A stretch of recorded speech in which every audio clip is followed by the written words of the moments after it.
Order! Order! You are an incorrigible delinquent at times. Behave yourself, man!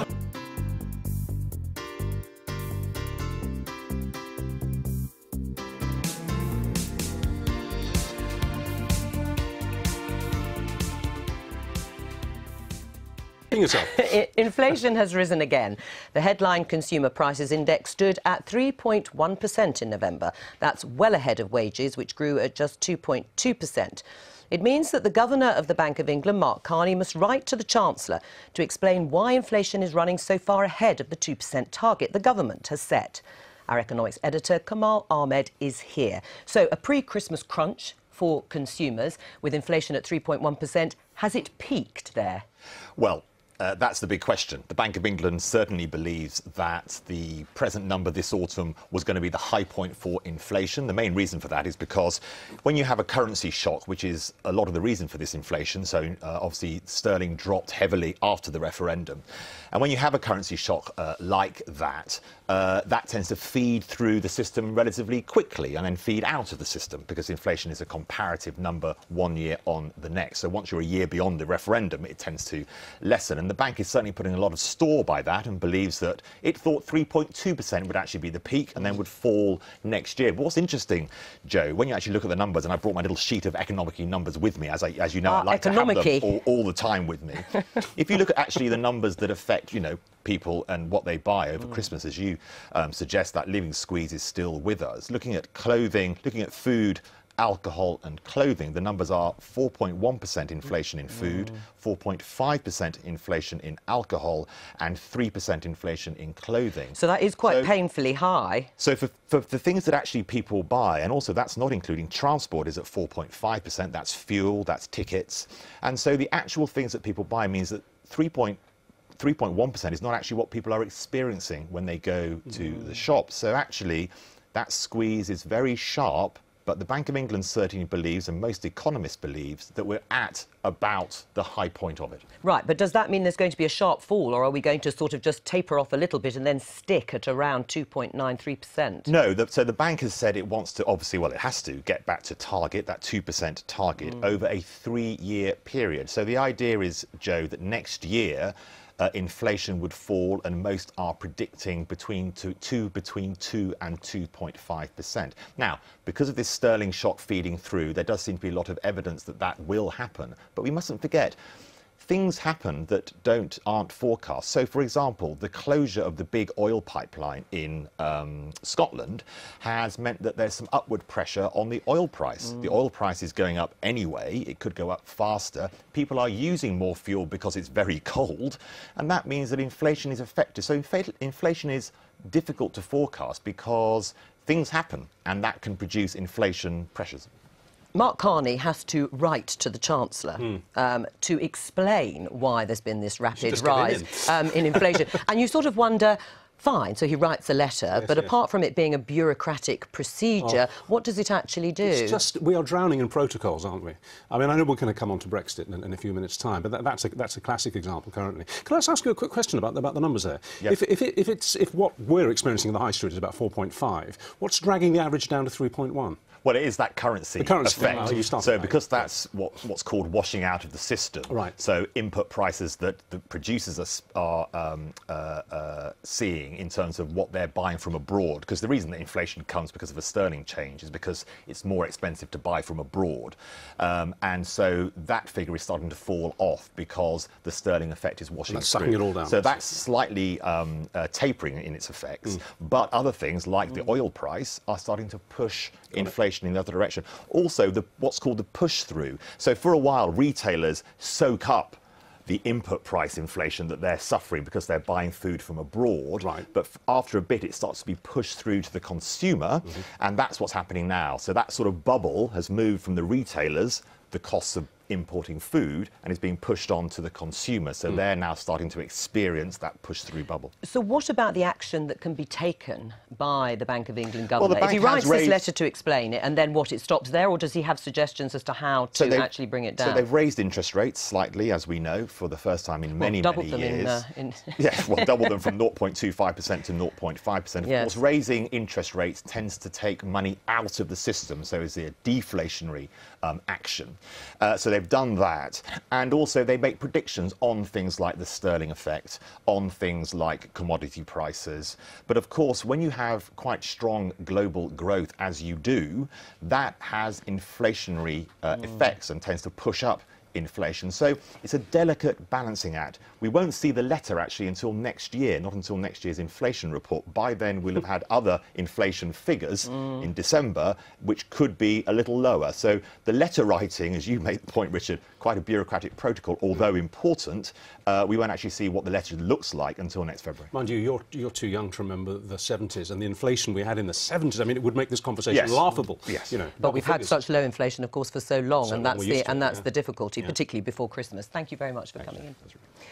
Rising food costs, bigger electricity bills and higher airfares have all helped push inflation to its highest level for almost 6 years. The Consumer Prices Index, that's the measure the government uses, hit 3.1% last month, with the latest data showing that wages are growing at a slower pace. It means a squeeze on household budget just when those Christmas shopping bills are coming in. Here's our economics correspondent, Andy Verity. At this baker on the outskirts of Barnsley, it's not just the bread rolls that are on the rise. Ingredients like butter and flour have shot up in the past year and a half, so it's had to do everything it can to make sure its costs are covered. One of the things we've done with our suppliers, we've decided to take a radical approach, which is pay all our suppliers very early and demand better terms from them because we are paying them early, and that's helped mitigate some of the costs. If you're looking to warm yourself up in the cold weather, it's not getting any cheaper. The price of food was up by 4.4% in the year to November. Hot drinks like coffee, tea and cocoa were up 5.6%, and electricity costs 11.4% more than it did last year. On high streets like this one in Glasgow, your wages won't buy as much as they would have done last year. That renewed squeeze on living standards is starting to pinch. Very difficult to make ends meet in these days, especially coming up towards Christmas. Everything's going up. Money, rent, electricity, gas, telephone, everything's all going. So we need somebody to do something about it. And I see a lot of things going up, maybe a couple of pennies and that. But if you're getting a few things, by the time you get to the cash desk, you say, how did it come to that, you know? The upward pressure on prices comes partly from the weakness of the pound since the Brexit vote, which means it takes more pounds to buy the same imported goods, and partly from a recent surge in the price of oil. The interest rate setters here at the Bank of England know that inflation is now above target, but that doesn't mean there'll be an interest rate rise anytime soon. The confident prediction is that inflation will come down next year. And in the city, they're betting that the next interest rate rise won't come until the summer of next year. The Bank of England is navigating a pretty tricky course as it tries to work out how the economy is going to fare through the Brexit process.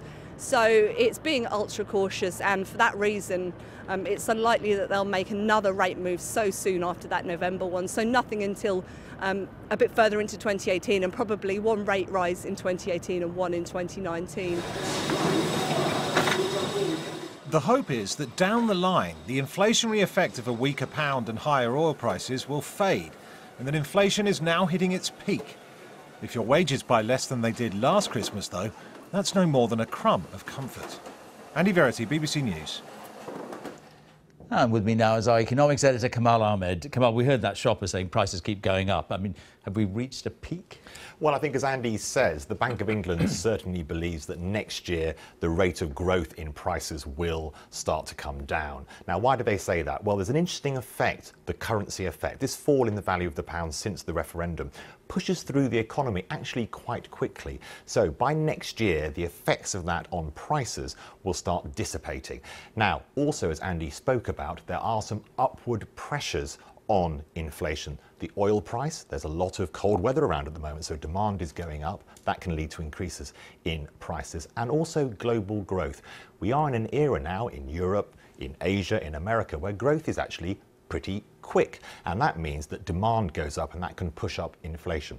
But the Bank of England certainly believes as that currency effect comes out of the economy, that means inflation, the growth of the rate of inflation will come down, and actually it does suggest that interest rate rises are still a long way off. Kamal, thanks very much. Households have just been given an early Christmas present they could do without. Inflation hitting its highest level for nearly 6 years. The rise to 3.1% for November has been fueled by jumps in the prices of food, computer games, toys and airfares. Wage growth is lagging behind at 2.2%. Now the Bank of England governor will have to write to the Chancellor to explain how it will bring inflation back in line with its target of 2%. Our business editor, Siobhan Kennedy, has this report. The bare necessities of this family-run business speak for themselves. Fur, fabric, filling. Ingredients that have been lovingly handcrafted in this workshop near Canterbury for nearly 40 years. Just like everywhere else, though, since last June's Brexit vote, costs are up and profits are down. But Kirsten Blackburn, who runs the business alongside mum Maud, who still designs the bears, says she refuses to raise prices. Well, we're importing fabric from Europe, from Germany mainly, and there has definitely been a price rise, which has affected us, but we have to absorb that price. It's not possible to pass that on to our customers, so we have to absorb that, and clearly it affects the bottom line. They make 5,500 bears a year, each with wooden joints finished on an original Victorian press. A key selling point, but helped this year by the fall in the pound, which has boosted exports. I think there has definitely been a slowdown in sales, for sure. We are fortunate because we've been able to export and increase our exports. But I think definitely at the moment, with the uncertainty around, I would say that most manufacturers in this country are experiencing a small downturn in sales. Rising import costs have helped push November's inflation figure to a near 6-year high of 3.1%, above expectations. The cost of consumer goods, including cuddly toys and computer games, increased 3.7% year on year. And your Christmas lunch is pricier too, with food up nearly 4.5%. And while your Christmas jumper may be cheaper than last year, it's gone up more than 1% in the last month alone. On the high street in Canterbury, those price increases are already being felt by shoppers, putting a dampener on the Christmas cheer. I'm not spending as much as I would normally, and I think the family all know that as well, that they won't get as much as perhaps they would. I have to ask you a question because you're holding a Christmas tree. Are you noticing prices rising? Yes. That is true. Yes, definitely. In what sense? Just finding it harder to make ends meet? We are, yeah, but what it is, everybody seems to put the price up at the same time. Why? Everything doesn't go up at the same time, does it? How's it affecting you? I think we've shopped better. I think we've probably picked things that people really want rather than things that people don't need or want. So yeah, we've changed our shopping habits slightly this year.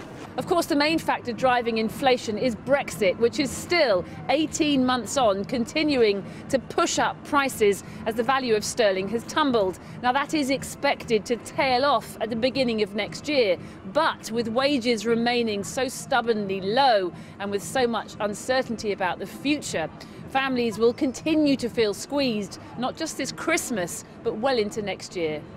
One trustee from the local food bank says a combination of rising prices and flat pay is driving record numbers to the door. Most of the people who come to us are families, single parents with children.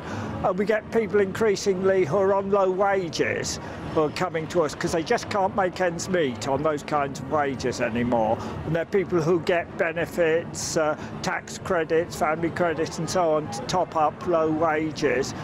It's not all bad news, though. Unemployment is at a 40-year low and the economy is still growing, albeit slowly. But bearing down on all of this is, of course, Brexit, the big unknown which could keep prices high and ensure the future is no pretty picnic. Well, joining me now from Westminster, the Labour MP Alison McGovern, who sits on the Treasury Select Committee, and the Conservative MP Kwasi Kwarteng, Parliamentary Private Secretary to the Chancellor. Kwasi Kwarteng, is this what people knew they were going to get when they voted for Brexit, do you think? Well, people voted on all sorts of reasons, but you will remember during the campaign that it was expressly said that there would be 500,000 jobs that would be lost. There would be a recession, not in the future, but in 2016. And mercifully, none of these things happened. And of course, it's typical of your programme, which I respect greatly, that you will focus on the difficulties and not really focus on the achievements that we've had. And now, I remember at the end of your report... Well, focusing on inflation. Let's just focus on inflation. But at the end Let's focus on the causes of inflation. Krishnan, why do you think it's going up? Krishnan, you will know, I accept that the pound went down and now it's going up a bit. Good. But you will know that inflation is just one element of a very varied and complicated economic I asked you a picture. simple question. And you're just focusing... You asked a simple question, but you need to get a full answer. Your viewers need to get a full answer to fully understand what's going on. And I think it's unfair of you simply to pick on one metric, although your reporter did kindly say that employment is it's at a 40-year high and unemployment is at a 42-year low. Look, today is the day inflation figures have come out. That's why we're talking about inflation figures. No, I'm talking about not everything else. We talk about everything else often. Alison McGovern, do you think the government should address this squeeze, the fact that inflation is now ahead of average wage growth, with specific measures? And what kinds of things would you suggest to Kwasi Kwarteng he should be doing? Well, I think what's just been said is right, actually. I think we do need to look at the whole picture, and that picture is one where our country now has the lowest growth and highest inflation in Europe, where wages are absolutely stagnating, and it's no wonder that people are feeling the pinch when Brexit has already made us all poorer because of the fall in sterling. Now, the problem that we've got is into the future. We've got a lot of uncertainty for business. People don't really know what's going to happen. When we had the recent conclusion of the Phase 1 talks, actually what seems to have happened is on the question of the single market and the customs union, the government have passed the book and kind of fudged it in order to move on. Well, now we can move on. I think that what the government needs to do is come out and set out their vision of what Brexit is going to look like so that business can plan and get ready to invest. Let's get away from Brexit, OK? Let's just talk about measures on the economy. What we've got this winter is a load of families struggling to make ends meet because inflation is going up. What would you like to see done about that? Well, personally, I would like to see the government stop the stamp duty cut and put that money into stopping the rise in child poverty that we're seeing and making sure that benefits for working age families rise with inflation, as the state pension does, whereas the freeze on benefits for working families in this country has been part of that squeeze. And when you talk to the really good people who run food banks, who are doing their best, often they say that, as the gentleman did, that it's people who are in work who are needing their help, and often it's benefit delay and the fact that benefits have been frozen for the past few years that are causing people to have to go to food banks. Okay. I think that's something we could do right now that would give all families a hand. I think the government has done a lot, actually, for people who are more vulnerable who are earning less money. If you look at the personal allowance in 2010, it was £6,000, £6,400. We've almost doubled that. It's now £11,500. You've got to earn £11,875. Sorry, we increased it in the budget. Those are the sorts of measures that we're doing. We've we haven't used the fuel duty escalator. That's been frozen for the last 6 years. So there are lots of things the government has done. The national living wage was just announced to go up in the budget. So it's completely wrong of the Labour Party and their politicians to suggest the government isn't doing anything to address what is a really real problem. And yet there is this gap, isn't there? I mean, it's just a fact that inflation is ahead of average earnings rising. I mean, what are you going to do about it? I'm not going to argue away the fact that inflation is higher than we want it to be. 3.1% is frankly too high, and we completely recognise the squeeze. But it is wrong to say that the government hasn't done anything about it, hasn't actually done policies and measures to combat that. I'm asking you what you will do about it now. And as Alison herself suggested, we think this inflation figure will go down. Now, if it continues and persists the government will have to think of more measures to do. But I think that it's going to come down. Okay. And I think that's what most Alison McGovern, economists give him another are idea suggesting. then. He's not going to listen to you on benefits, but give him another idea and see what he thinks of that. Quite rightly, we have an independent Bank of England who are charged with bringing that inflation back to target. But they say, the Bank of England say, that it's the government's responsibility to take steps about the fundamentals in our economy to help people work and earn more. Here's another idea: childcare. The government's system of childcare is complicated, it doesn't work, it's not getting the right help to the right people, and some of the lowest paid families in Britain don't even earn as much as the personal allowance. So as much as the Tories will bang on about the personal allowance, it doesn't help the people who are facing the biggest costs. What the government could do is make the childcare system work. That will help more people work the hours that they want to and help them bring home more. And that's the kind of structural thing that the government needs to do, whilst they let the independent Bank of England do what they need to do to bring inflation back to target. So Alison accused me of banging on about the personal allowance. The personal allowance increase is a huge step. I mean, went from 6,400. You had to earn simply 6,500 to pay tax, and we put it up to 11,800. I think that's a massive step. I think other things that we've done is increasing the living wage. Now, I didn't hear Alison mention that. Kwesi, that again was a big step. Please explain to me. Please explain to me why child poverty is rising. Why we're bringing in a national living wage. I didn't interrupt you, and I'm trying to answer your points. But to say the government has done nothing is completely way off the mark. I'm afraid we're going to have to leave it there, but we'll pick this conversation up again. Thank you both, Kwasi Kwarteng and Alison McGovern.